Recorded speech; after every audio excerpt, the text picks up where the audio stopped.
ഇരുചക്രവാഹനങ്ങൾ അപകടത്തിൽപ്പെട്ട് മറിഞ്ഞു വീണ് തകർന്ന ഹെൽമറ്റിൻ്റെ അവശിഷ്ടങ്ങളും അതുപോലെ തന്നെ ഇതുപോലുള്ള വാഹനങ്ങളുടെ മിററിൻ്റെ അവശിഷ്ടങ്ങളും ഒക്കെയാണ് നമുക്കിവിടെ കാണാൻ കഴിയുന്നത്. അതുപോലെ കൂന കൂടി ടൂ വീലറുകാരെ അപകടത്തിൽപ്പെടുത്തുന്ന ടാറ്, കുമിഞ്ഞുകൂടിയ ടാറുകൾ, തെറുത്ത് കയറിയ ടാറുകൾ, അതുപോലെ തന്നെ തകർന്ന സ്ലാബുകളുള്ള നടപ്പാതകൾ, തകർന്ന സ്ലാബുകൾ മാത്രമല്ല ഈ സ്ലാബുകളിൽ ഉയർന്നു നിൽക്കുന്ന കമ്പികൾ, നടന്നു പോകുന്ന യാത്രക്കാരെ അപകടത്തിലാക്കുന്ന രീതിയിൽ കമ്പികൾ ഉയർന്നു നിൽക്കുന്ന സ്ലാബ് പോയ നടപ്പാതകൾ, ഇതെല്ലാമാണ് മാസങ്ങൾക്ക് മുമ്പ് ജർമ്മൻ ടെക്നോളജിയിൽ റീടാറിങ് ചെയ്ത, അതായത് ഒരു മാസത്തോളം അടച്ചിട്ട് ഒരു വാഹനങ്ങളും കയറ്റിവിടാതെ ജനങ്ങളെ ബുദ്ധിമുട്ടിച്ച് മാസങ്ങൾക്ക് മുമ്പ് പണിത നമ്മുടെ കുണ്ടന്നൂർ തേവര പാലമാണ് ഈ കാണുന്നത്.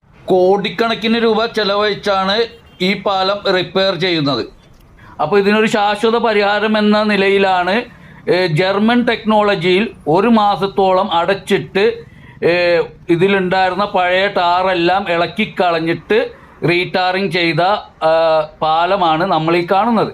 കോടിക്കണക്കിന് രൂപയാണ് ഈ പാലത്തിന് വേണ്ടി, റിപ്പയറിന് വേണ്ടി ചിലവഴിച്ചിട്ടുള്ളത്. പാലം പണിയാനല്ല, പാലം പണിഞ്ഞതിന് ശേഷം റീടാറിങ്ങിനും മറ്റുമായി ചിലവഴിച്ചിട്ടുള്ളത്. ഇവർ ഈ ജർമ്മൻ ടെക്നോളജി പഠിച്ചിവിടെ കൊണ്ടുവരാനും പരീക്ഷിക്കാനും നിൽക്കുന്ന നേരത്തിൽ ഈ പാലത്തിലെ യഥാർത്ഥ പ്രശ്നം എന്താണെന്ന് പഠിക്കാനും അതിനുള്ള പരിഹാരം കാണാനും അല്ലേ നോക്കേണ്ടത്.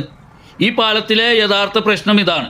എത്ര നന്നായിട്ട് ടാറ് ചെയ്താലും ഇതുപോലെ ടാറ് സൈഡിലേക്ക് കുമിഞ്ഞുകൂടി തെറുത്ത് കയറി ഇതുപോലെ കൂനയാവുകയും അത് മഴ പെയ്ത് കുറേ കഴിയുമ്പോഴത്തേക്കും ആ ഭാഗങ്ങളിൽ കട്ടറായി തീരുകയും വലിയ വലിയ കുഴികളിൽ വാഹനങ്ങൾ വീണ് വാഹനങ്ങൾ അപകടത്തിലാവുകയും ചെയ്യുകയാണ് ഈ പാലത്തിൻ്റെ യഥാർത്ഥ പ്രശ്നം.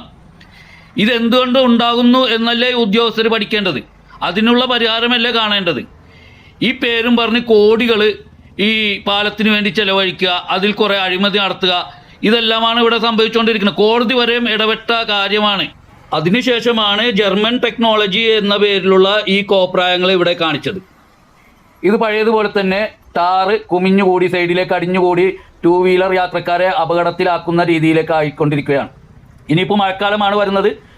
മഴക്കാലം തുടങ്ങുന്നതോടുകൂടി ഇതെല്ലാം ഇവിടെയെല്ലാം കുഴികളായി രൂപപ്പെടുകയും, കണ്ടോ വെള്ളക്കെട്ട് ഇപ്പോൾ തന്നെ ഉണ്ടായി തുടങ്ങിയിട്ടുണ്ട്. അപ്പോൾ ഇവിടെ എല്ലാം കുഴികളാവും, ടൂ വീലറുകാർ അപകടത്തിലാവും. ഇതിനു മുമ്പ് ഇതുപോലത്തെ അവസ്ഥയിൽ മരണങ്ങൾ സംഭവിച്ചിട്ടുണ്ട്. ടൂ വീലറുകാർ മറിഞ്ഞു വീണ് വണ്ടിയുടെ അടിയിൽ പോയിട്ട് മരണങ്ങൾ സംഭവിച്ച സ്ഥലമാണിത്. അതുകൊണ്ട് തന്നെ ഞങ്ങൾക്ക് പറയാനുള്ളത്, ജനങ്ങളുടെ പൈസ കൊണ്ട് പുട്ടടിച്ച് സുഖിച്ച് ജീവിക്കുന്ന സർക്കാരും ഉദ്യോഗസ്ഥന്മാരും ഇനിയെങ്കിലും ഈ പാലത്തിൻ്റെ യഥാർത്ഥ പ്രശ്നം എന്താണെന്ന് പഠിക്കുകയും അതിനുള്ള ശാശ്വത പരിഹാരം കാണുകയും ചെയ്യണമെന്നാണ്.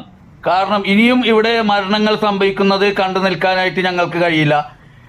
ഇനി അങ്ങനെ സംഭവിക്കുകയാണെങ്കിൽ നല്ല രീതിയിലുള്ള പ്രതിഷേധം ജനങ്ങൾ കൊണ്ടുവരികയും ഇതിനുള്ള ശാശ്വത പരിഹാരം കാണുന്നത് വരെ ഇതുപോലെ കോപ്രായങ്ങളല്ല, ശരിയായിട്ടുള്ള രീതിയിലുള്ള ശാസ്ത്രീയപരമായിട്ടുള്ള പരിഹാരം ഇതിന് ഉണ്ടാകുന്നത് വരെയും ജനങ്ങൾ പ്രതികരിക്കണം, പ്രതിഷേധിക്കണം എന്നാണ് എനിക്ക് പറയാനുള്ളത്.